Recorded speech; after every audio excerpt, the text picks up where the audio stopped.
Welcome back to our crew leader training. In this video, we will talk about possible scenarios that you may encounter in the field, and what to do as a crew leader. As a crew leader, it is important that you have a high level of awareness, as this will help you strategize on how to handle and tackle each job. This will allow you to help identify hazards, pivot accordingly, and operate safely. Whenever we do gutter cleaning, it is usually done on top of the roof. This is based on the assumption that the roof has a walkable slope of 4/12 or less. If the roof is 5/12 or more, it is already considered as a steep slope. In these cases, we do the cleaning from the ladders. Gutter cleaning from ladders is time-consuming, and this is quoted differently. If you feel the gutter cleaning may take longer than what was quoted, let your coordinator know before proceeding. Aside from steep slopes, there are also other types of roof we will encounter. The most common type of roof is an asphalt shingle roof, which is like sandpaper. It has lots of traction, and is fairly easy to walk on.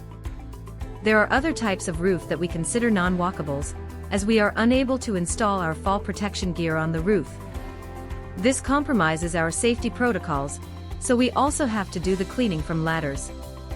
The non-walkable roofs are clay tile roofs, cedar shingle roofs, and tin or metal roofs.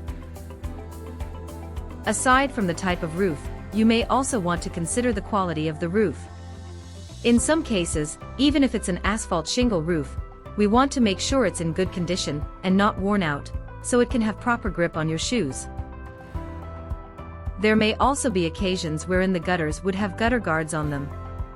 This is not included in our basic gutter cleaning package, and is billed separately, as removing and reinstalling gutter guards take a long time. In the event that this is not included in the work order, let your coordinator know, and make sure to note it on the job sheet. Always remember that as a crew leader, you must always have a 360-degree awareness in the job site, and you must always look at the overall perspective. You must also have a high level of attention to the fact that we're working with another person, and we're responsible for them. It is our responsibility as a crew leader to manage the crew, and help them through, improving them for the better. If you notice a coaching opportunity for improvement, always make mention of it to the crew or to your coordinator. Oftentimes, neighbors or people walking by would see our crew at the job site, and would be interested in getting our services. In these scenarios, it is best to get the customer's information, take a photo of their property, and reach out to your coordinator with an estimate as to how long it would take for your crew to do the job. The coordinator will then provide the quote to the customer. As a crew leader, you will have opportunities to refer and upsell, which will lead to added bonuses. You will be provided further training on this, and on how to correctly approach the customer. We usually provide quotes based on photos from Google Street View. In some cases, the customer's property would not be available to view, or they are unable to send photos of their property. In these cases, we do a field quote. When we have a crew in the neighborhood, we ask our crew to drive by and take zoomed-out photos of the customer's property. When you're asked to do a field quote, make sure to introduce yourself to the customer and let them know that the office will reach out to them for the quote. Provide the coordinator with zoomed-out photos of the property, including an estimated time of cleaning. In the crew leader introduction video, we mentioned that effective communication is very important to the job. In certain cases wherein you're unable to locate or can't find the job site, it is best to check if the address is correct. You can also refer to the work order notes and check if there are any special instructions. If there are none, you can contact the customer to get directions, or you may reach out to your coordinator for further assistance. As crew leader, and keeping in line with the 360-degree awareness, you have to be constantly aware of your surroundings. This includes changes in weather conditions. As previously shared, safety is our priority, followed by job quality and efficiency. If there are extreme changes to the weather, please consider the following before proceeding to the job. Is it safe? Is this messing with the job quality? Is it affecting our efficiency? If the extreme weather is affecting the job, please let your coordinator know. As previously stated, our company vehicle represents our company. In the event that you are experiencing van issues, consider the following. Is the van safe to drive? Could continuous driving cause more damage to the van? If you're having van issues, please contact the production manager. Aside from vehicle issues, there will also be instances wherein you will have technical difficulties involving our equipment. If basic troubleshooting doesn't work, please do not hesitate to contact your coordinator. When doing the pre-job walk-around, there would be times that you'll encounter broken property. In the event that the damage is already there before the job, take a photo of the damage and let the customer and the coordinator know. If the damage was caused by our crew, let your coordinator know and bring it to our customer's attention. What's important is to have open and effective communication. Always remember, effective communication is key. As we have previously mentioned, safety is our highest priority. Our safety protocols are in line with WorkSafe BC standards. There will be instances wherein WorkSafe BC inspectors would do random drive-bys in the job site. These are usually done with an unmarked vehicle, with the inspector observing from afar. No need to worry since we're always doing the job hazard assessment in every job. This is just a safety precaution. WorkSafe BC is just checking how safe we're working on the job, how we're dealing with hazards, and ensuring operational safety. Callbacks happen when there are tasks or jobs that were initially missed, incomplete, or require redoing.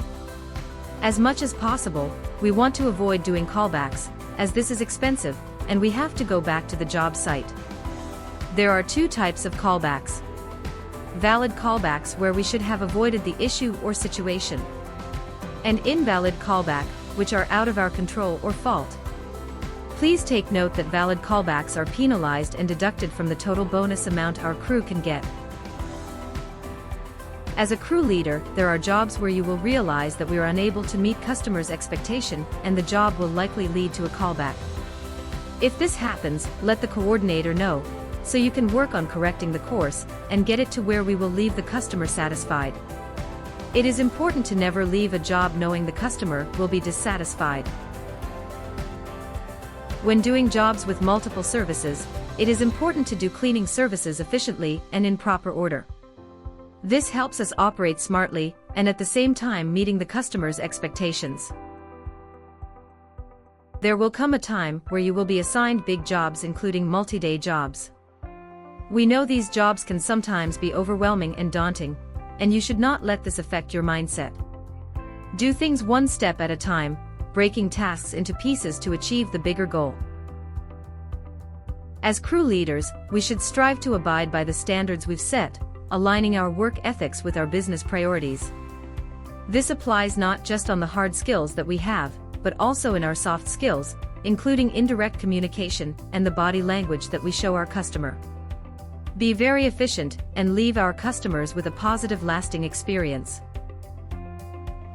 It is also important that as crew leaders, we fill out the job sheet correctly. As previously mentioned, we refer to the job sheet when invoicing our customers. When we fill it out correctly, it helps the office in taking the next step in completing the job. The day sheet is equally as important, as this allows us to ensure we have everything needed for the job. It also ensures that tasks are wrapped up at the end of the day. We should always follow the schematics at the back of the day sheet, and never forget to always be clean and organized. We should always handle everything with respect. As crew leaders, we expect you to be at the forefront of this. Let us treat all aspects of our job with respect, including our equipment, who we're working with, and who we're working for. It is very important that we respect each other. As we're reaching the end of our crew leader training series, in summary, it is very important to take note of the ABCs. A. Awareness. Being consciously aware is important in being a crew leader. If small issues are running out of control, make a conscious effort to identify the issue and deal with it, as sometimes, these small issues can snowball to a bigger problem in the eyes of the customer. B. Business priorities. Never forget our business priorities. Always remember that our utmost priority is safety, customer service, quality, and productivity. Never shortcut our work as it compromises our business. C. Communication. Always remember, effective communication is key. Do not hesitate to contact your coordinator if you have any questions or concerns. And when in doubt, reach out. Being a new crew leader, we don't expect you to be at your best on your first day. This is why feedback is important. Feedback is a gift, and we should treat it as an avenue for self-betterment. We know that with consistency and hard work, you will gradually improve to becoming an established crew leader.